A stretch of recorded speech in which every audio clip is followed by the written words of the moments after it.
आज हम पढ़ने वाले हैं डिस्प्लेशिया। तो डिस्प्लेशिया सेलुलर अडेप्टेशन का एक टाइप है। अब इससे पहले जितनी भी हमने वीडियो डाली है उसमें सेलुलर अडेप्टेशन और उसके जितने भी टाइप हैं वो हमने पढ़ रखे हैं। तो लास्ट टाइप है जो है डिस्प्लेशिया, वो आज हम पढ़ेंगे। अब थोड़ा मैं आपको सेल अडेप्टेशन के बारे में बताऊं। तो सेल अडेप्टेशन में क्या होता है, जैसे कोई सेल है, अगर उस पर स्ट्रेस आता है तो अपने स्ट्रक्चर और फंक्शन में चेंज करता है। तो चेंज वो 5 तरीके से करता है। तो पहला तरीका होता है हाइपरट्रॉफी, मतलब सेल अपना साइज बढ़ा ले। दूसरा तरीका होता है हाइपरप्लेशिया, सेल अपना नंबर बढ़ा ले। तीसरा तरीका होता है एट्रॉफी, सेल अपना नंबर और साइज दोनों डिक्रीज कर ले। चौथा तरीका होता है मेटाप्लेशिया। मेटाप्लेशिया में क्या होता है, एक टाइप का सेल दूसरे टाइप के सेल में कन्वर्ट हो जाता है, जैसे कि स्क्वामस सेल कॉल्यूमनर में कन्वर्ट हो गया। और पांचवा टाइप जो आज हम पढ़ेंगे वो है डिस्प्लेशिया। तो डिस्प्लेशिया का अगर हम सिंगल लाइन में मतलब समझे तो डिसऑर्डर्ड सेलुलर डेवलपमेंट, मतलब जो सेल का डेवलपमेंट है वो प्रॉपर ऑर्डर में नहीं हो रहा है, उसी कंडीशन कंडीशन को हम बोलेंगे डिस्प्लेशिया। अगर डिस्प्लेशिया मेटाप्लेशिया और हाइपरप्लेशिया के साथ हमें देखने को मिलता है तो उस कंडीशन को हम बोलेंगे एटिपिकल हाइपरप्लेशिया। क्या बोलेंगे? Atypical hyperplasia. अब डिस्प्लेशिया ज़्यादातर देखने को मिलता है हमें एपिथेलियल सेल्स में। अब आप बोलेंगे कि एपिथेलियल सेल्स कहाँ होते हैं, तो देखो इधर पे हमने जीआईटी मतलब गैस्ट्रो इंटेस्टाइनल ट्रैक्ट का एक कट सेक्शन लिया है। और जो जीआईटी होता है 4 प्रिंसिपल लेयर से बना हुआ होता है। सबसे अंदर से बाहर की तरफ जाएंगे तो पहली लेयर होती है म्यूकोसा, दूसरी होती है सबम्यूकोसा, तीसरी होती है मस्क्यूलरिस और चौथी होती है सिरोसा। तो जो म्यूकोसा होती है उसकी भी 3 लेयर्स होती है। अंदर से बाहर की तरफ जाएंगे, इंटरनल टू एक्सटर्नल। तो सबसे पहली लेयर मिलेगी एपिथीलियम, जो कि एपिथीलियल सेल्स की बनी हुई होती है। फिर बाहर की तरफ जाएंगे तो मिलेगी लेमिना प्रोप्रिया। फिर थोड़ा बाहर गए तो मिलेगी मस्क्यूलरिस म्यूकोसा। फिर सबसे बाहर इसके क्या आ गई? सब म्यूकोसा। और सब म्यूकोसा के बाहर क्या आ गई? मस्क्यूलरिस। तो ये सेल का अरेंजमेंट है। तो सबसे पहली लेयर कौन सी मिली हमें? एपिथेलियम। तो इसी लेयर में डिस्प्लेशिया देखने को आपको मिलेगा। अब डिस्प्लेशिया होने के लिए 7 कंडीशन फॉलो होनी चाहिए, फुलफिल होनी चाहिए।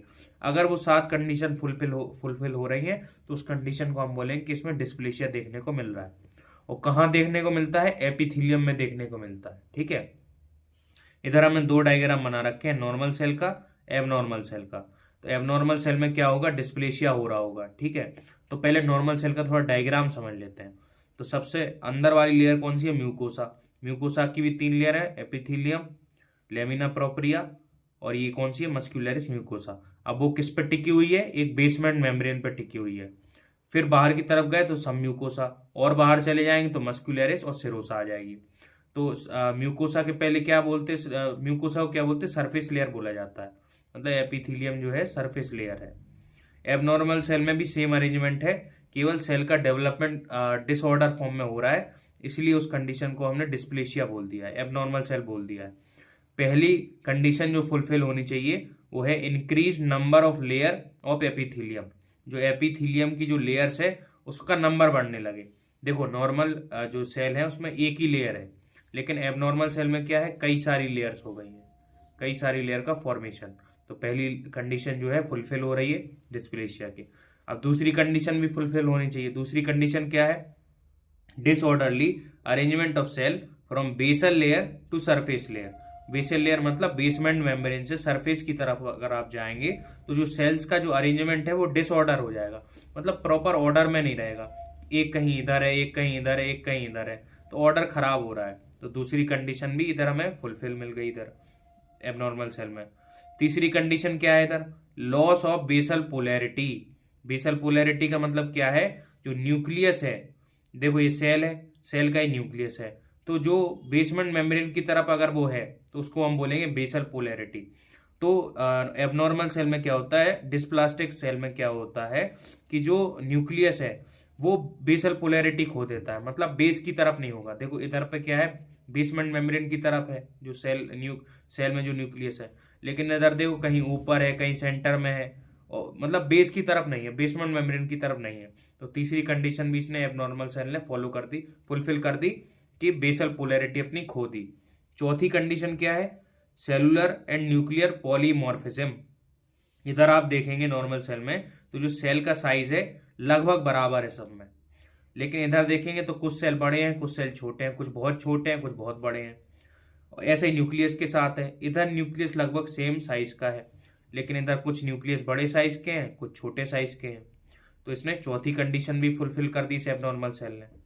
अब पांचवी कंडीशन क्या है? इंक्रीज न्यूक्लियोसाइटोप्लाज्मिक रेशियो, मतलब न्यूक्लियस ऊपर होना चाहिए और नीचे क्या होना चाहिए? आपका होना चाहिए साइटोप्लाज्म। तो अगर हम इसका रेशियो देखो, ये नॉर्मल सेल है, ये इसका न्यूक्लियस है, तो इसका NYC रेशियो बढ़ कैसे गया कि जो न्यूक्लियस का साइज था वो ज़्यादा बढ़ गया एज कम्पेयर टू सेल, तो NYC रेशियो बढ़ गया। तो क्या बढ़ गया? न्यूक्लियोसाइटोप्लाज्मिक रेशियो बढ़ गया। छठवीं कंडीशन है न्यूक्लियर हाइपर क्रोमेटिज्म। क्रोमा मतलब कलर, मतलब न्यूक्लियस का जो कलर है डार्क हो जाएगा। इधर जो न्यूक्लियस का कलर है उतना डार्क नहीं है, लेकिन अगर आप एबनॉर्मल सेल में आएंगे, डिस्प्लास्टिक सेल में आएंगे, तो देखो कलर जो है और ज़्यादा डार्क हो गया है। तो छठवीं कंडीशन भी इसने फुलफिल कर दी। सातवीं है इंक्रीज्ड माइटोटिक एक्टिविटी, माइटोसिस बढ़ जाएगा। इधर नॉर्मल माइटोसिस जितना होना चाहिए था उतना हो रहा है, लेकिन नॉर्मल से जब कोई चीज़ लिमिट से ज़्यादा हो जाती है तो उसको हम एबनॉर्मल बोल देते हैं। तो माइटोसिस में बहुत ज़्यादा देखने को मिलेगा। तो इसने सातों कंडीशन इस एबनॉर्मल सेल ने फुलफिल कर दी, तो हम बोलेंगे कि ये डिस्प्लास्टिक ग्रोथ को शो कर रहा है। अब ये देखने को कहाँ का मिलता है? तो यूट्राइन सर्विक्स, यूट्रस का जो सर्विक्स होता है वहाँ देखने को मिलता है, रेस्पिरेटरी ट्रैक्ट में देखने को मिलता है, ओरल कैविटी में देखने को मिलता है, ईसोफेगस में देखने को मिलता है, और साथ ही साथ ये सर्विक्स में देखने को भी मिलता है। अब सर्विक्स में क्या होता है? सर्विक्स में डिस्प्लेशिया 3 टाइप का होता है। पहला होता है माइल्ड, दूसरा होता है मॉडरेट, तीसरा होता है सीवियर। अब माइल्ड ग्रेड, मॉडरेट ग्रेड और सीवियर ग्रेड जो होता है, माइल्ड का मतलब होता है कि इसमें 1/3 पार्ट है, मतलब जो एपिथीलियम में डिस्प्लेशिया हुआ है वो 1/3, जैसे मान लो जो एपिथीलियम है उसकी थिकनेस मान लो 1 mm है, ठीक है, तो उसका 1/3, अगर 1/3 में वो फैला है तो माइल्ड ग्रेड का बोलेंगे। अगर वो 2/3 में फैला है तो उसको मॉडरेट ग्रेड का बोलेंगे। और पूरी लेयर एपिथीलियम या उसको क्रॉस कर गया तो उसको हम सीवियर ग्रेड का बोलेंगे। तो माइल्ड को हम CIN1 भी बोलते हैं, मॉडरेट ग्रेड वाले को हम CIN2 भी बोलते हैं, सीवियर ग्रेड को हम CIN3 भी बोलते हैं। CIN क्या है? CIN का फुल फॉर्म है cervical intra epithelial neoplasia, cervical intra epithelial neoplasia. इधर जो माइल्ड और मॉडरेट ग्रेड होता है उसको हम LSIL बोलते हैं। LSIL मतलब लो ग्रेड इंट्रा एपिथीलियल लेशन, क्या बोलते हैं? लो ग्रेड इंट्रा एपिथीलियल लेशन। और जो HSIL होता है उसे बोलते हैं हाई ग्रेड इंट्रा एपिथीलियल लेशन। अब देखो क्या है, अगर स्ट्रेस लंबे टाइम तक बनी रहती है तो क्या होगा? जो डिस्प्लेशिया, ये जो सेल मतलब ये सेल का जो ग्रोथ है एबनॉर्मल ग्रोथ हो रहा है, अगर स्ट्रेस कंटिन्यू बना रहा, परसिस्ट करा रहा, तो क्या होगा? ये एपिथीलियम को क्रॉस कर जाएगी, बेसमेंट मेम्ब्रेन को क्रॉस कर जाएंगे ये सेल्स। जब क्रॉस कर जाएंगे तो कैंसर वाली कंडीशन बन जाएगी। तो ये प्री कैंसरस कंडीशन भी है डिस्प्लेशिया। और अगर स्ट्रेस लगातार बना रहता है तो कैंसर का फॉर्मेशन हो जाएगा, क्या मतलब कैंसर हो जाएगा, कार्सिनोमा हो जाएगा। लेकिन अगर स्ट्रेस हट जाता है तो वापस ये नॉर्मल सेल में कन्वर्ट हो जाएगा।